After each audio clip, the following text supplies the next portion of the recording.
Download the app, easy to redeem the card, flexible to use the card at attractions. Unfortunately, we didn't get to use the card to the full potential due to time constraints. This card would provide great value if you are able to use it at most of the attractions.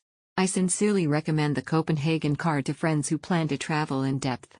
We started using it from the first day we arrived and felt the value immediately. We went to the City Hall Tower, the Danish Design Museum and the Museum of Nordic Mythology. These places that originally required purchasing tickets can be directly admitted with the Copenhagen card.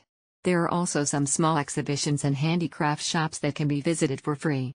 What I especially like is the map and suggested itinerary included on the card, which helped us save a lot of time and enable us to plan the route reasonably without missing any key attractions. After the entire trip, we calculated that the ticket fees for these attractions alone exceeded the price of the card, not to mention the transportation included, allowing us to easily travel throughout the city without worrying about maps or routes. A must-buy when you plan to travel around Copenhagen, Helsingør.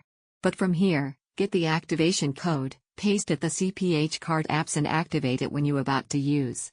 Just get on board to the transportation and show them the QR code upon request. Train, show to the drive when you get into the bus, show to the ticket counter when you're on the attraction. I bought a 96-hour ticket and went to Amalienborg in total. I think it's okay. There is also a changing guard at 12 hours that you can see, but to be honest, Stockholm next door is more interesting. Rosenborg Slot, you can go see this if you have time. A lot of soldiers will when walking in the courtyard, remember not to block their way. They are actually quite gentle and will remind you what you can do.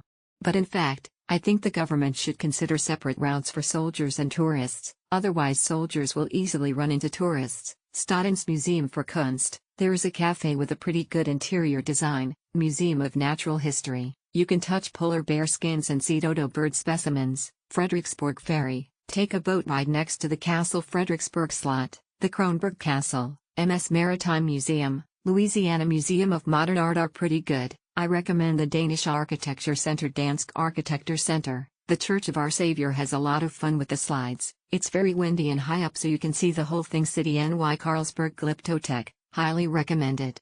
Christiansborg Slot is my favorite museum in Copenhagen. It has a very interesting history. It was originally a fortress and turned into a castle. It was burned down twice on the way. Tivoli is the place where I know the most about Danish history.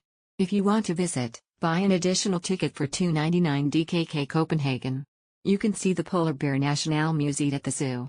I bought seal Christmas stocking decorations here. They are very cute. It is the only store where I buy souvenirs. Although the Canal Tour Copenhagen is made by Greenland, it is very crowded. There are many people on the day of 6. Most of the museums are closed after closing. Please note that some museums may be open until night on different days. It is recommended to take advantage of it. When it comes to all the times, check online first. Actually, there is an itinerary to see the botanical garden, but it is different from what Google says. It is not 8:30 to 6. It is 10:05. It seems that there must be someone who can refer to the recent photos. Take some time for reference so as not to miss out. Even if you buy student tickets, the total cost will be at least 2,471 DKK, which is very cost-effective. Even if you take public transportation, do not consider fare evasion, as the penalty is 800 DKK per trip. I had my ticket checked twice when I was in Copenhagen, and the ticket inspectors were very conscientious. The 4 tourists next to me started buying tickets when they saw the station staff getting on the bus, and were fined in the end. Highly recommend purchasing this ticket. When purchasing, you will receive a number from Klook to download the Copenhagen Card City Guide and enter it to use. Very convenient. Getting a Copenhagen card to explore the city is so easy and seamless.